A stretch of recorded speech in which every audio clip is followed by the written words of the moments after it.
Hello, I'm Adrian Christian. I'm the Director of the PESRAC Secretariat. Thank you for taking the time to look at this preparatory material by going over this ahead of the workshop or our roundtables.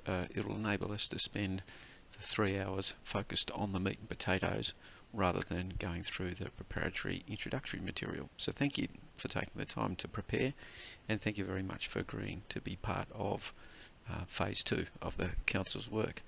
So I wanted just to run through a little bit of background to PESRAC and our phase 1 work before we delve into phase 2 and the work ahead of us looking at opportunities.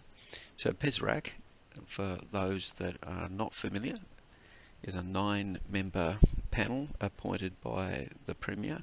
They were appointed back in April, and their job is to provide recommendations to the government, to business and to the community about Tasmania's recovery from COVID. We've had 2 phases to our work program. Phase 1, which was all about immediate responses and short-term responses, and phase 2, which we're currently in, which is more about the medium and the longer term. Phase 1 concluded with our interim report, which was produced in July, and the timing of that was designed so that the government could consider our recommendations as part of framing this year's budget. That budget was handed down just a couple of weeks ago. So back in July we produced a report that looked at the immediate impacts of COVID and had 64 recommendations, all of which have been adopted by the government, about responding to 1, growing the economy, replacing the loss of aggregate demand in the economy, and thereby stimulating jobs. And the second part of that report was really around addressing some of the early structural issues that were evident at the time, arising from COVID and the suppression measures that the government has put in place to manage COVID. Our report's on our website, and I won't spend any more time talking about phase 1. Suffice to say, we've left the here and now and the immediacy, and we've for the last few months been in phase 2, which is a much longer term outlook for recovering and looking over the horizon into a much more uncertain environment than the immediate impacts of that we're looking at in phase 1. So phase 2 is all about the Council developing practical economic and social recovery strategies that can be delivered and deliver outcomes in the next 2 to 5 years. So the Council is no longer looking for immediate impacts. They're not looking for quick wins, nor are they looking for recommendations that would take 10 years or a generation to deliver fruit. They're very much anchored in practical recommendations that would deliver outcomes for Tasmania in the next 2 to 5 years. Secondly, PESRAC isn't about picking winners or identifying a new strategic direction for the state and developing recommendations about that. Rather, what phase 2 is about in PESRAC's mind is helping Tasmanians and Tasmanian organisations build their own future as we recover from COVID. It's much more about removing the barriers and putting in supports for Tasmanian organisations and Tasmanians to build their own future rather than the Council picking winners. And thirdly, the focus of our recommendations will be broad. They will be to Tasmanian people, they will be to the business and the community sector, and of course they will be for the government, because recovery from COVID is too big a problem just to fall into the hands of the state government. All of Tasmania has got a role to play in building a recovery, and these workshops are very much about identifying what those opportunities are that will put us on the recovery path. Before getting into the detail of this workshop and the workshops that led up to it, I just wanted to provide a little wider context.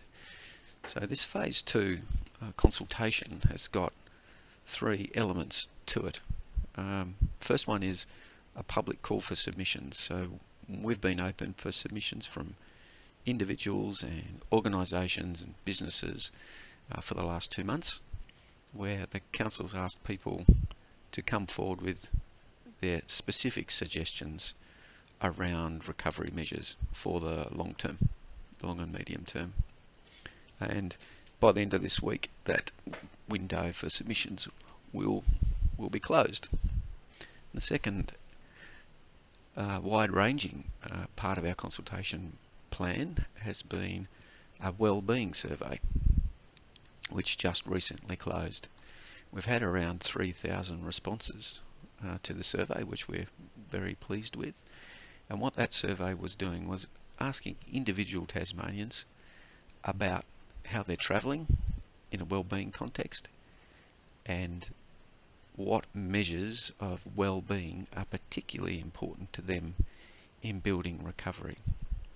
So we've used an OECD framework that has 11 dimensions to well-being, things like jobs, income, housing, education, the environment, work-life balance, life satisfaction. There are 11 criteria for well-being, and we've been asking people questions about how they've been travelling on all of those 11 dimensions. And then we've asked them, thinking about their own individual recovery during the next couple of years, of those 11 areas of well-being, what is the most important 3 areas from them from their individual perspective? And when you gather that information up from around 3,000 responses, we think we've got a pretty clear picture, or will have when we see the results, pretty clear picture of how Tasmanians are prioritising areas of well-being when it comes to recovery. And we're going to use that information to act as a filter or a framework around which the council will develop its recommendations. So it's a pretty good community listening exercise. The third part of our consultation process, and that's what these workshops are about, are really thinking about what if COVID took one path or another. What does Tasmania look like in the future, in 2023? What are the opportunities that might present in 2023? And how can we move towards those opportunities now? So that's what the cross-sector workshops have been about. And then as part of this broader process, we've got these regional roundtables, which are about hearing the views of regional Tasmania. So these cross-sector what-if workshops sit in a wider consultation process, I guess. So the workshops that preceded these regional ones that you're participating in were built around clusters of interest. We wanted to try and get people to think about Tasmania in 2023 by telling 2 different stories about how COVID might play out between now and then, and use that as a basis for gathering ideas from subject matter experts about potential recovery strategies, knowing that nobody knows what the future of COVID is going to be at this point. So we asked the participants to look at 2 potential COVID paths. One might be described as a good or a not too bad outcome, and the other was a less good outcome. And these are not predictions, these were bases, stories for creative thinking about the future. We're not predicting that there will be a good outcome or a less good outcome. We don't have sufficient information to know that. We don't know when the COVID vaccine will be developed, if one will be developed, and how well it will be taken up, for example. So we've set out 2 stories to use as a basis for this creative thinking process.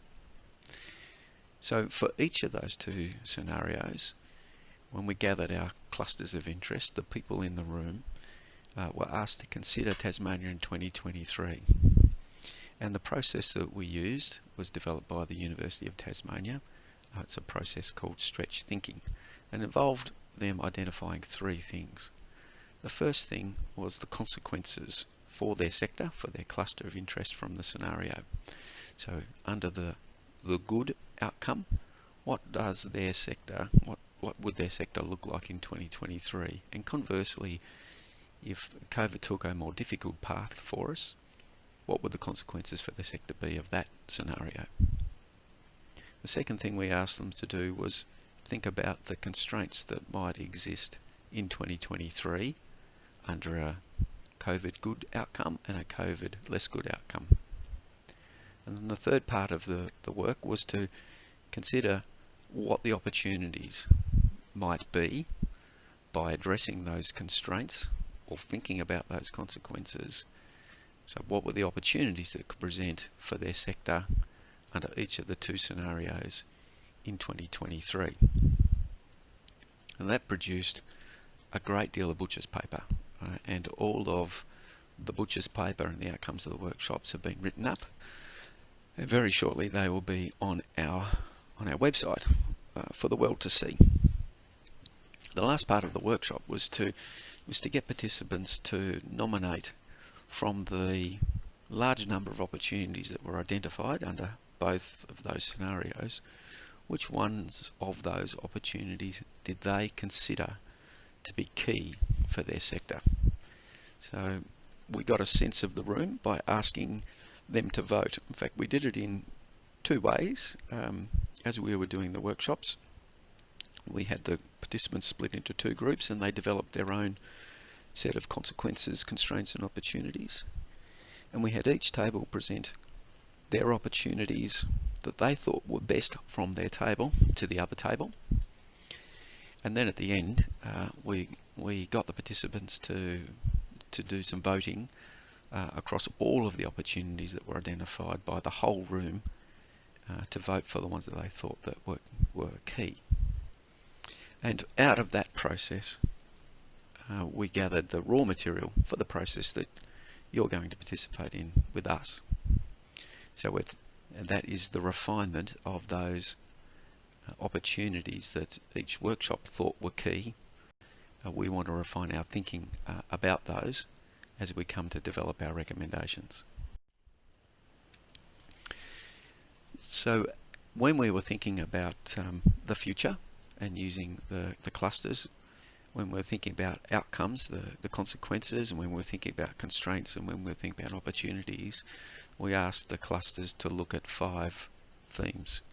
So the outcomes for economic activity, the outcomes for education, skills and job readiness, the outcomes and opportunities when it comes to access to the basics, to physical and mental health, and community connectedness.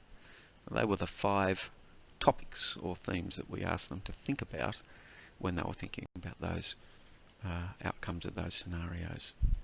And you'll see that that has fed through to the material we're providing as background for these regional workshops. Just quickly, just so that you know, the workshops, the clusters, there were 9 of them, and they're listed on the screen. So this is a summary of the key opportunities as identified by the clusters through the voting process. So either these points were voted on as key by an individual cluster, or maybe multiple clusters, or even if they weren't identified as key by the cluster but came up in a number of workshops, we've included them as key because they're clearly important as they've been identified on multiple occasions. They fall into the 5 categories or themes that we were asking the workshops to look at. So that's the economic activity, education, skills and job readiness, access to the basics, physical and mental health and community connectedness. And there were 3 other themes that emerged from the opportunities: public sector adaptation, changing our planning, building and permitting processes, and a really interesting one that came up on multiple occasions, the importance of looking outwards and not inwards. The tendency through COVID of looking inwards and becoming insular was an issue that was identified in multiple workshops, and a number of opportunities were identified that were all about looking outwards rather than looking inwards. So this is the raw material that we are presenting to you to be refined during our process of the clusters.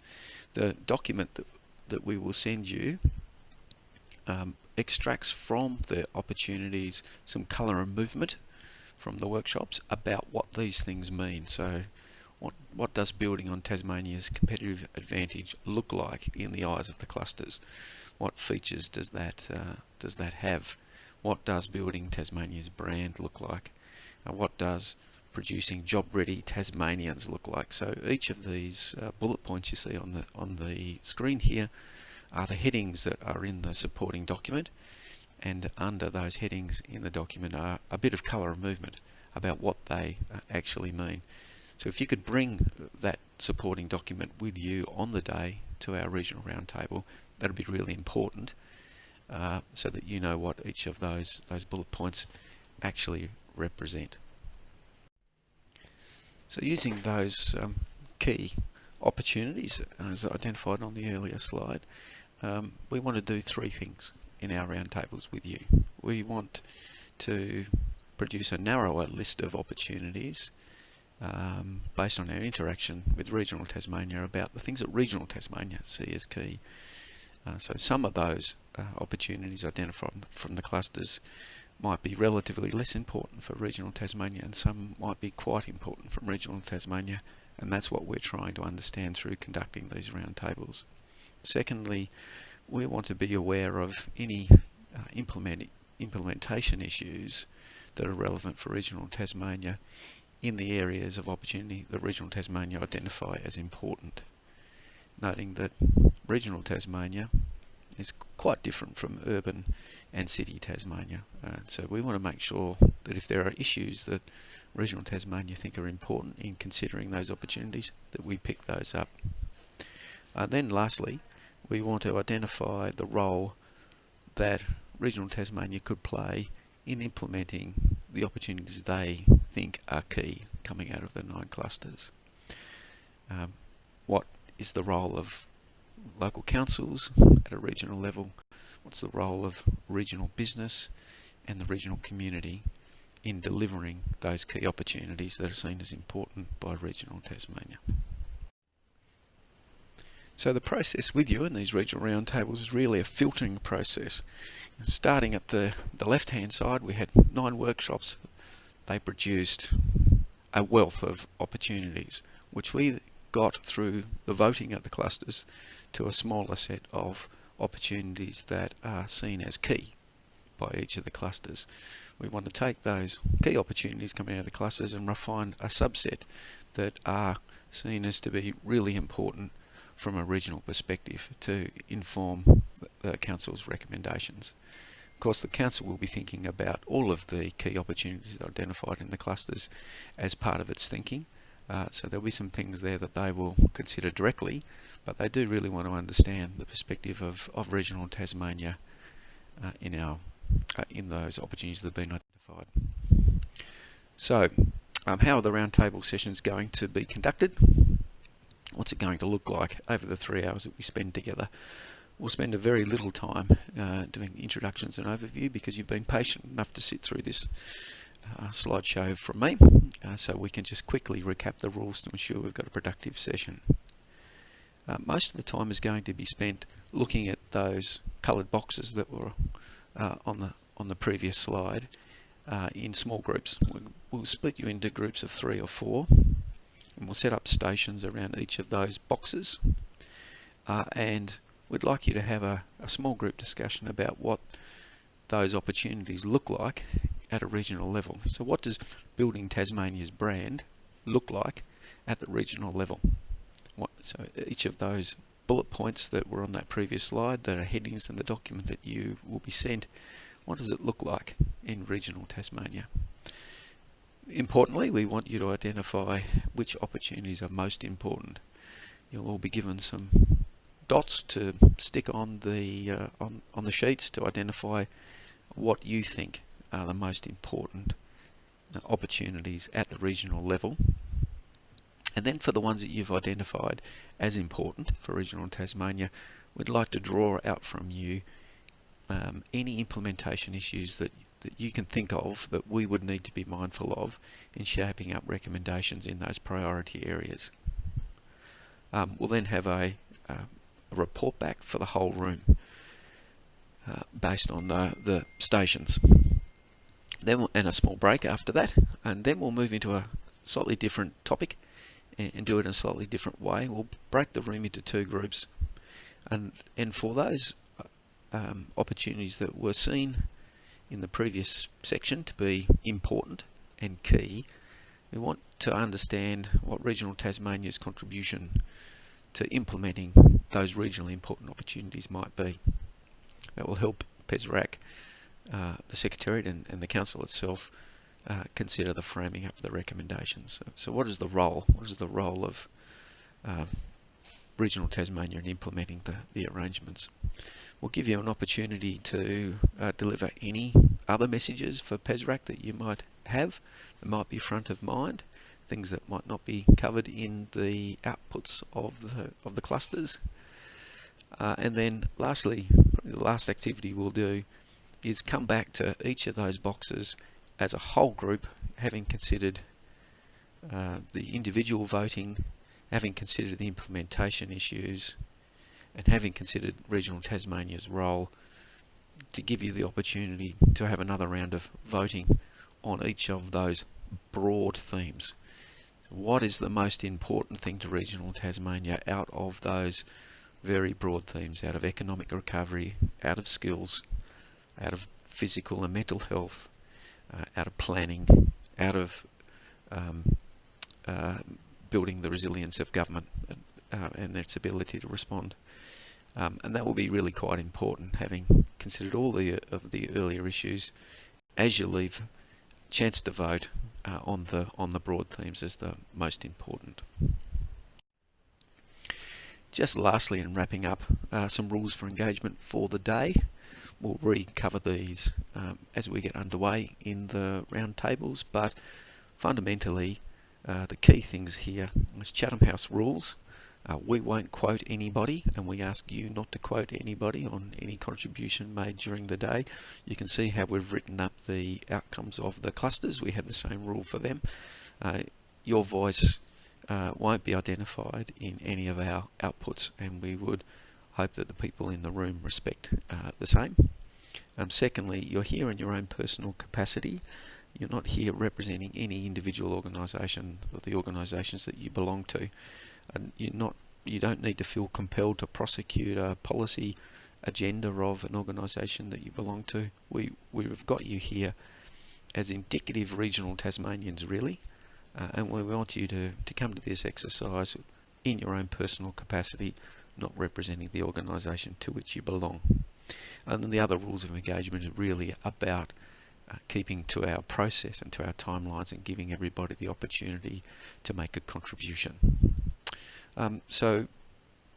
Thank you for listening to this preparatory material, and thank you for agreeing to be part of our process. I'm looking forward to the next week as we cover off these 3 regional workshops, to hear the views of regional Tasmania, to hear the similarities and the differences between rural and regional southern Tasmania, northern Tasmania and northwestern Tasmania, to develop up some good guidance for the council for considering a voice that the council wanted to hear from, especially regional Tasmania. The council was the view that regional Tasmania is often overlooked in these processes, and that's why we've got a specific process set out for regional Tasmania. So until we meet next week, thanks very much for listening.